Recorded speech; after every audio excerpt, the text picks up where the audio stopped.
ilaha illallah hayyul wujud la ilaha illallah hayyul ma'bud la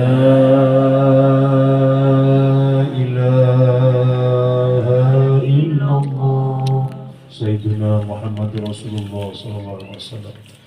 La ilaha illallah wa bihamdihi subhanallah.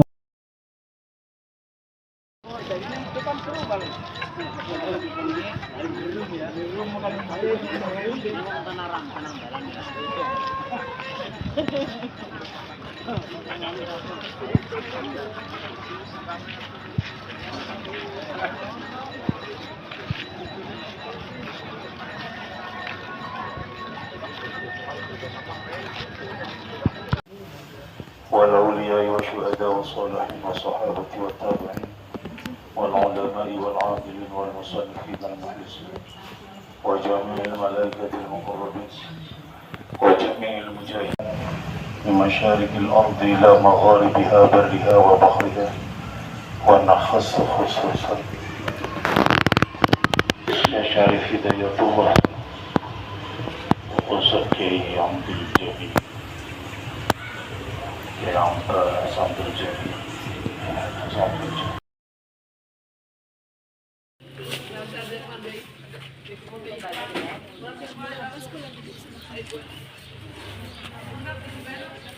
Sudah.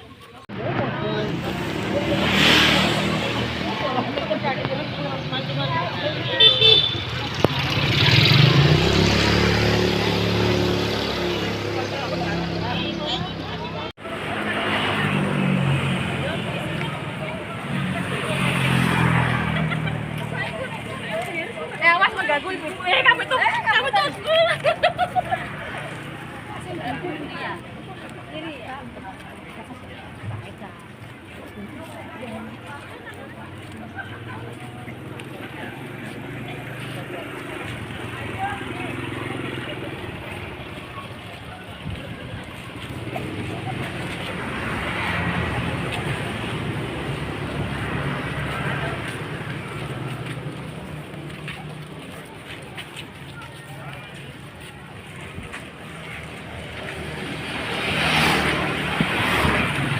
Bu, minggir, Bu. Iya.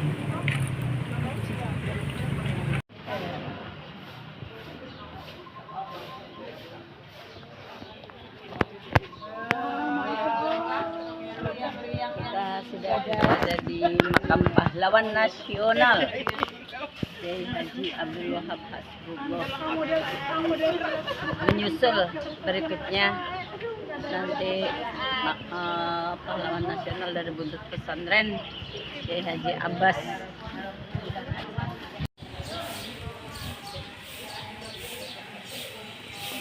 Masuk, Mbak.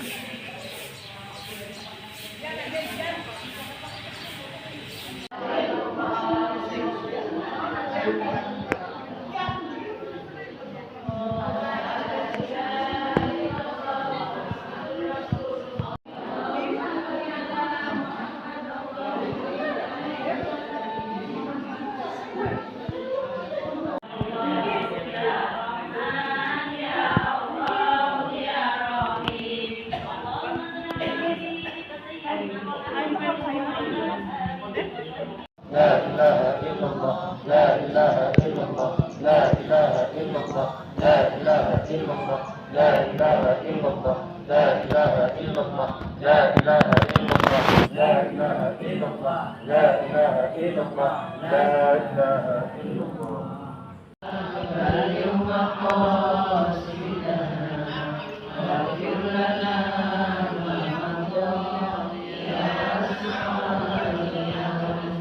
رب زمزم والمقام والرضوان والحرام.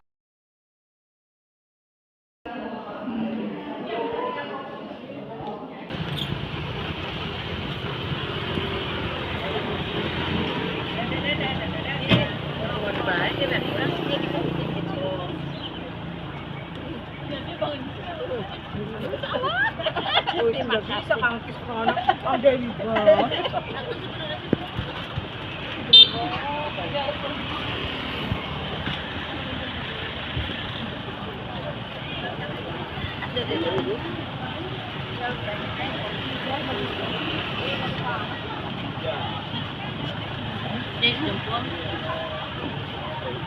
Aduh, dengkulnya.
Video ini. Ibu mau foto. Ayo ini di dalam sini. Mangga Kak Nur, Kang Hatip.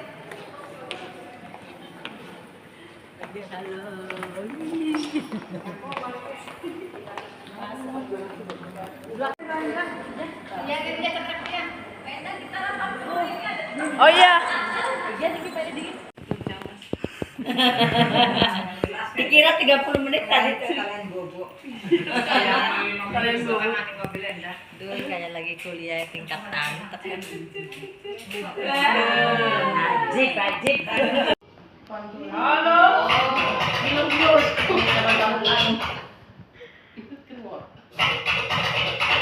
Kalian dia 30 tahun.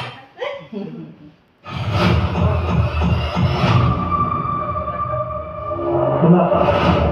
Percintaan yang tidak berkesudahan.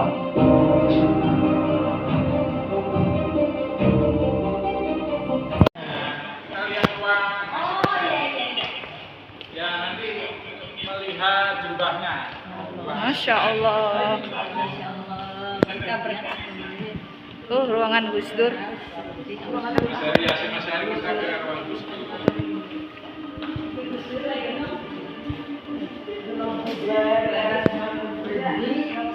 Masya Allah. ruang SMA Sari. Ini baju jubahnya, jubah aslinya SMA Sari. Bagus. Itu fotonya waktu masih dipakai jubahnya ya. Aduh, merinding ya. SMA Sari kan pendiri NU ya, kakek dari Gus Dur. Selain itu Hasyim Asy'ari juga pahlawan nasional Indonesia karena beliau yang mengobarkan semangat para pemuda di Surabaya dengan mengeluarkan namanya Fatwa Jihad. Fatwa Jihad itu yang kemudian jadi Hari Santri Nasional 22 Oktober. Karena Fatwa Jihadnya Hasyim Asy'ari itu, para pemuda Surabaya itu berani mati karena di situ Hasyim Asy'ari menyebut bahwa yang berjuang untuk tanah air dan bangsa itu matinya mati syahid. Jadi para pemuda itu selalu menggelorakan semangatnya dengan takbir. Hubbul watun minal iman. Nah ini tongkatnya, diberikan tongkat ini dan tasbih yang kita punya itu tongkatnya. Ini itu ada tulisan tangan dari Hasyim Asy'ari. Ini bukan, ini buku. Nah, ini karangannya ini yang dibuat. Nah itu bisa ditemui di Indonesia. Mau foto di sini boleh? Boleh. Boleh. Aku dapat sih kan. Tidak mana. Konten ini pura-pura emang konten. Ini sepeda sezaman, bukan milik siapa-siapa. Beda ya. Kayak itu. Ini Gus Dur masih kecil ya. Sini waktu kuliah di Mesir. Jadi Gus Dur itu kuliahnya ini ya berpindah-pindah dan ada yang nggak selesai karena beliaunya ini menurut Gus Dur itu kuliah di Mesir itu udah dapat semua ilmunya gitu. Ketika dia mondok di beberapa tempat, mondoknya Gus Dur juga nggak satu tempat, dia pindah-pindah. Pernah mondok di Tegalrejo, ya, di Jogja dan di beberapa tempat termasuk di Tambak Beras. Nah ini waktu di Baghdad di Mesir ya, adalah Prisma dan rutin menulis gitu ya. Keren pisan Waktu masa Orde Baru, jadi beliau sering mengkritik Pak Harto dulu. Karena beliau kan zaman Orde Baru 3 kali jadi ketua PBNU juga. Gitu. Anaknya semua perempuan. Jadi minta maaf karena anaknya kalau jarang ketemu. Gitu.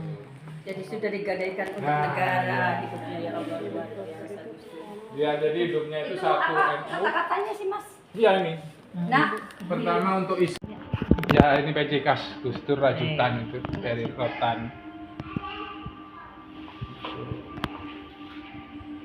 Mau di sini fotonya? Boleh. Keliling dunia itu untuk menjaga keutuhan negara dengan dukungan negara asing. Sampai negara asing itu ikut dalam upaya memecah belah. Jadi Gus Dur keliling itu untuk menjaga integritas negara. Tapi itu waktu itu dikritik ya, dibilang haji mumpung ya. Keliling, padahal beliau memang kondisi negara saat itu sedang genting ya. Banyak pulau-pulau yang ingin merdeka sendiri. SBY dulu menterinya, menterinya dulu Polhukam. Iya. Oke, ini naik tangga nggak apa-apa Bu ya?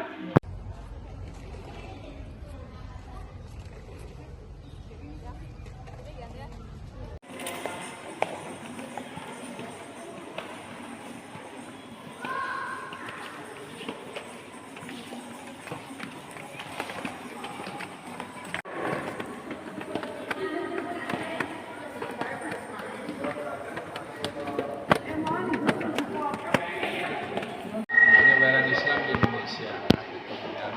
Kalau dibawakan tokoh ya, kalau ini tentang sejarah, Bapak Ibu, tentang masuknya Islam di Indonesia.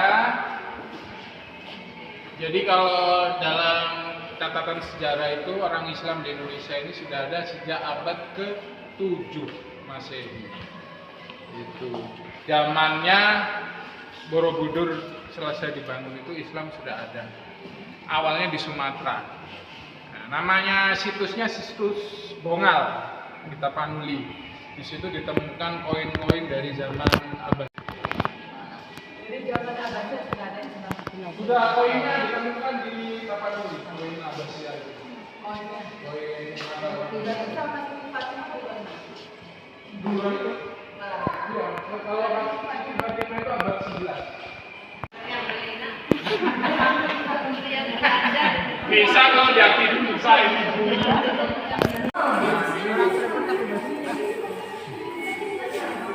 Nah, ini namanya Carubana Gali.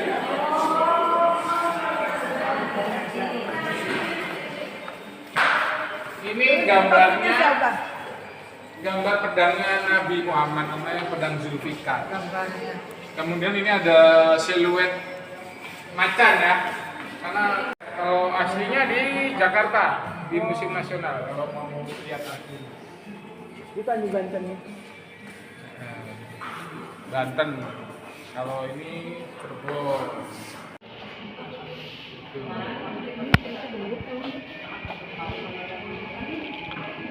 Sejaman dan waktu perang di Diponegoro. Bentuk kerisnya Diponegoro. Jadi kalau ibu melihat keris itu, kalau yang lama itu justru yang polos-polos begini. Berarti dia kuno. Gitu. Kalau yang sekarang kan udah berwarna-warni itu malah kurang. Karena ini memang digunakan untuk senjata waktu itu ya, untuk berperang. Peninggalan Diponegoro, tapi ini bukan dipegang Diponegoro. Ini dipegang pasukannya. Pasukannya Diponegoro. Asli atau replika? Ini replikanya. Oh, replika. Kalau yang keris itu yang asli. Oh, keris yang asli. Kalau itu asli, ini yang replika.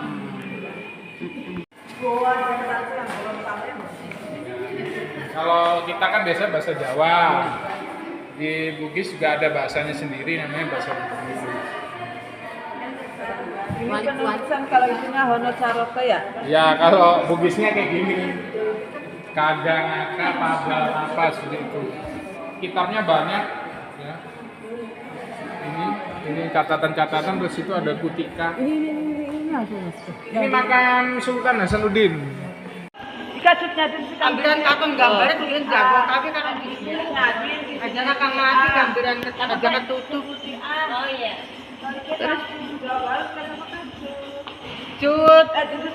Cut, Dewi apakah? Dewi Sartika. Oh. Banget baunya ada pas-pasnya ini.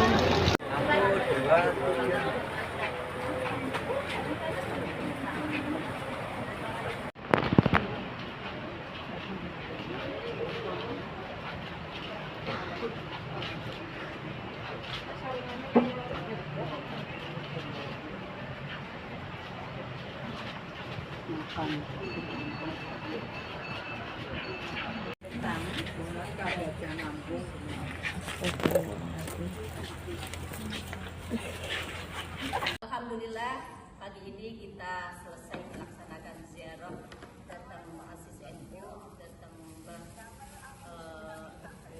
Kiai Istri Sajudi dan Jawa Kiai Haji Wahab Hasbullah. Alhamdulillah. Semoga perjalanan berikutnya lancar. Berkahan dari Allah Subhanahu wa taala.